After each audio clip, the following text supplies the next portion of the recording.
Allahım, bizi könlü gözəl, qəlbində kin, paxıllıq daşımayan, hər şeyi sənin üçün edən, sənin üçün çalışan, bir-birimizi sənin üçün sevən qullarından et. Allahım, sıxıntılarımıza çarələr, üzərimizə rəhmət, yuvalarımıza bərəkət yağdır. Sevdiklərimizə, dinimizə, dövlətimizə, xalqımıza, ordumuza, bacı və qardaşlarımıza əmin-amanlıq bəxş et. Amin. Ey Rəbbimiz, həqiqətən biz, Rəbbinizə inanın deyə imana çağıran bir kimsənin çağırışını eşidib sənə iman gətirdik.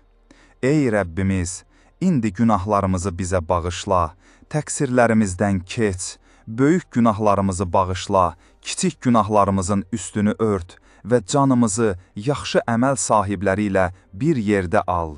Ey Rəbbimiz, öz peyğəmbərlərin vasitəsilə bizə vəd etdiklərini ver və qiyamət günündə bizi rüsvay etmə. Əlbəttə, sən öz vədinə xilaf çıxmazsan. Ey Rəbbimiz, biz iman gətirdik, bizi haqqa şahid olanlarla bir yerə yaz. Ey Rəbbimiz, biz özümüzə zülm etdik. Əgər bizi bağışlamasan, rəhm etməsən, biz şübhəsiz ki, ziyana uğrayanlardan olarıq. Amin.